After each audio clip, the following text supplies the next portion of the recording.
Dread, man, you guys have been leaving some great comments on these videos.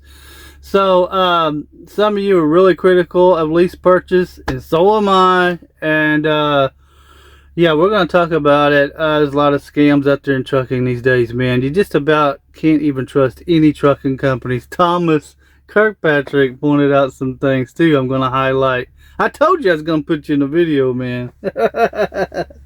We have a good time over here on Dread Trucker on YouTube, man, and we do point out the flaws in trucking. When times are good, we'll let you know. When times are bad, you're going to know. Yeah. All right, so let's take a look at some of the comments and get into this. All right, so we had some really good comments on this video, why I don't go owner-op. And I'm trying to position myself over here in this little square where you guys can see the comment as I'm reading it. Actually, I might ought to bring this down some. Okay. But anyway, so I wanted to talk about some of this. If you guys enjoy these kind of videos, be sure to give us a like. So Troy Conley said, Dread, reason why I don't go owner-operators, because I don't want to be responsible for paying for a truck and paying for other things that come along with that. And he says, I know there's money in ownership of owning a truck, but for me it'd be too much of a headache, and I have zero interest in running 48 states. Florida, Georgia, and Alabama is enough for me. Yeah, so if you want a truck, that payment's coming every week. You got to make money, man, so you probably got to take any load you can get. That would suck too. All Might said, I miss the road, Dread. Enjoy yourself out there. Thanks a lot. Now, Thomas Kirkpatrick has several good things to say. He said, let's get this straight. Owner-operator is just that. You go out and buy a truck. Lease Purchase is renting a truck from a company or the company you work for. Big difference. Yeah, I've always said if you're going to buy a truck, go buy a truck. There's places like Freedom Way Motors, Accelerate Leasing, that don't even check your credit. But where we're at right now in the market with the rates being screwed up, you can kind of get a good deal on a truck right now if you could just suffer through a couple of months until things get better. Of course, what if it don't? Yeah, so, and a lot of times those companies are just trying to pawn trucks off on you that they don't want. You know, trucks that are having lots of problems. You know, you can't trust these trucking companies at all, man. Yeah, so it does one good comment he made. And Andy says, just stay company driver, enjoy your videos. Yeah, it's probably good advice. As a company driver, you don't have to worry about freight rates and stuff. But Dread, a top-notch upload, Dread. Thanks a lot. Moose Man said, I'm only good for 2,200 miles a week, and I burn out after 3 to 4 months. That's my problem. I mean, I can run the miles, but I get burnt out, man. I mean, how long can you do it before, you know, you just can't take it anymore, you know? We talked about Wyatt yesterday. Well, he was saying buy a cheap $30,000 truck.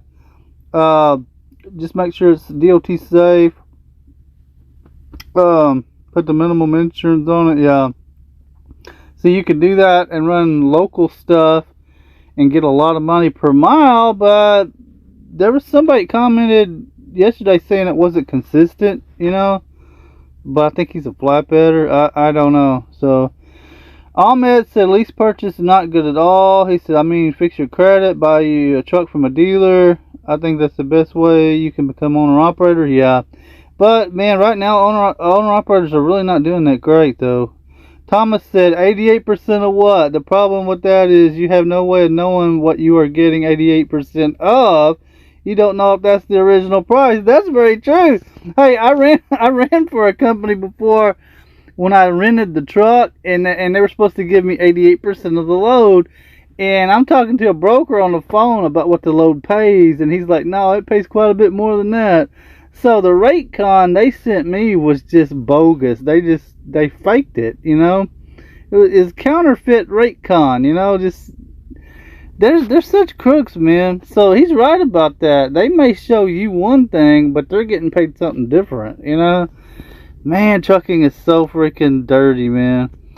And Thomas says, show me one old truck I mean, 1-year-old truck with around 100,000 miles on it for 90 grand. Now, that company out of Chicago claims they have 2023 Freightliner Cascadias that are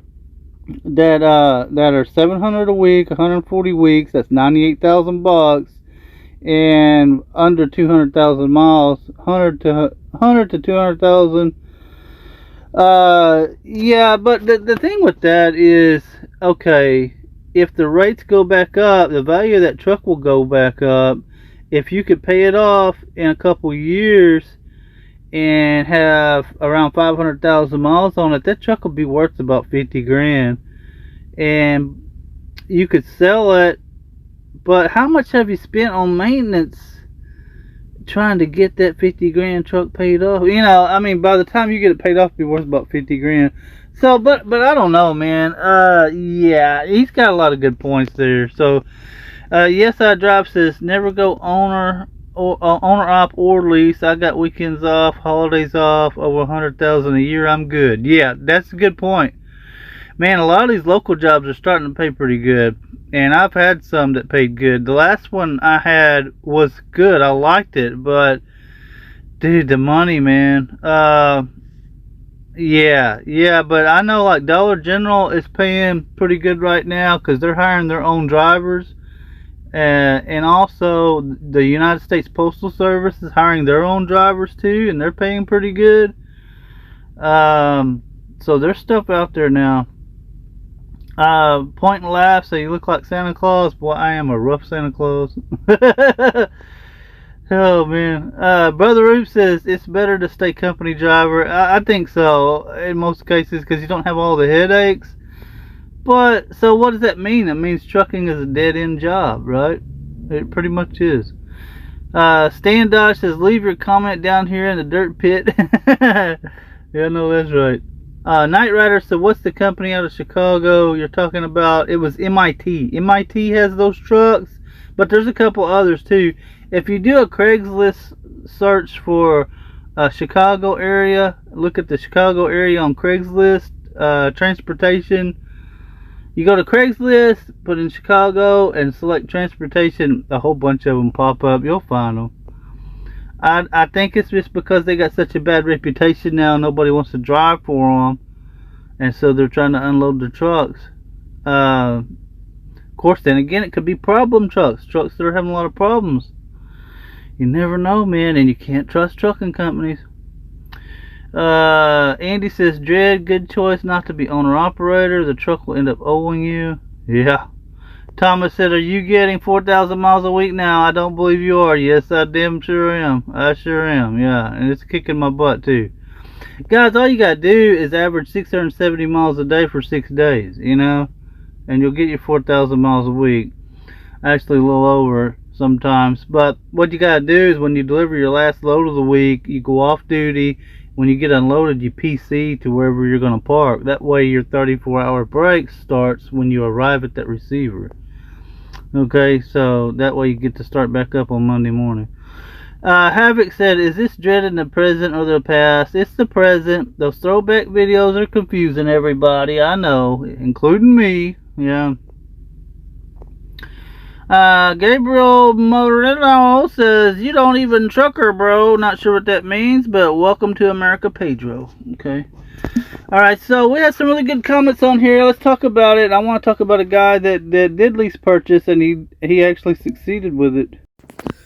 Guys, if you enjoy videos like this, be sure to give this one a like. And now I want to talk about a guy I know that did lease purchase, and he succeeded with it. It was a friend of mine that I went to trucking school with. He told his wife and kids sayonara for 6 months. He went over to Pam. He leased one of them $2.99 or $3.99 a week Max Force trucks with that crappy Max Force engine in it. He ran the crap out of that thing. It lasted 6 months. It broke down. He left it on the side of the road. He took all of his money he saved and went and paid cash for a truck.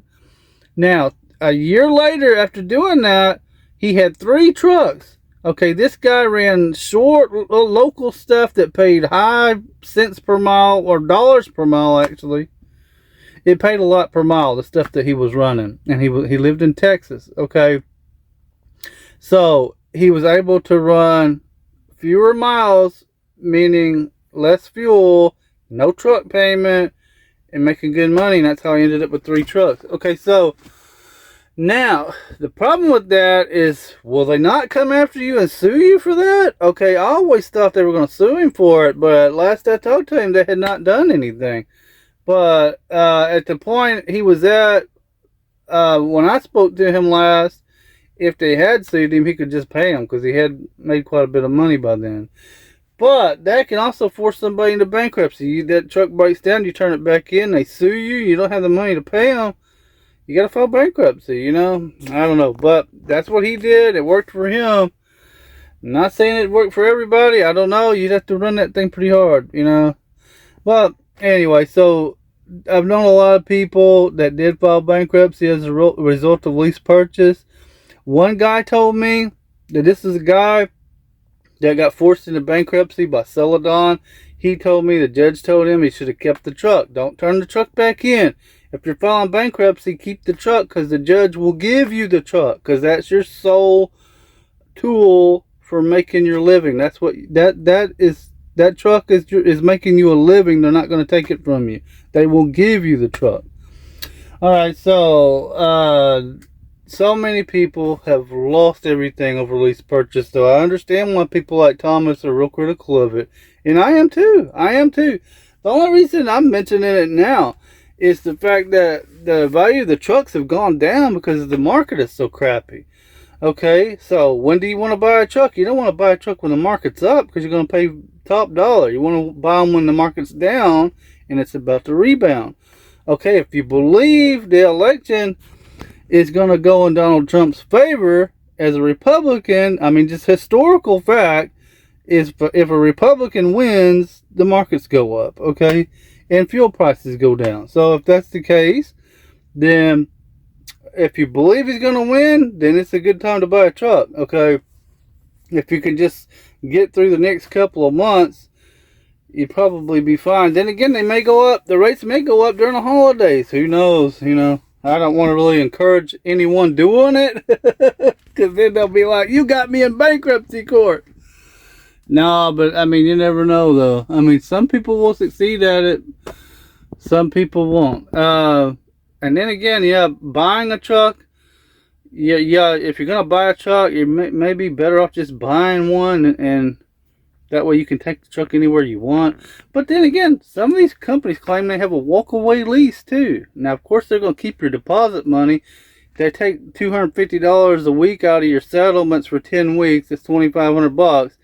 You turn that truck away and walk away from it, they're going to keep that. They're not going to give that back to you. You know, but then again, you go rent a truck. Ryder used to rent trucks. I'm pretty sure they still do. And Penske rents trucks. Penske wants $5,000 deposit though. Ryder used to be quite a bit lower. It was around $2,000. But that's been years ago since I looked at it. But anyway, if you guys like videos like this, be sure to give this one a like. Respond in the comments. You guys are leaving a lot of good comments. We got some good people here on this channel. Anyway, I'd like to make some more videos like this, and I appreciate you guys for tuning in. Till next time, thanks for watching. Dread out.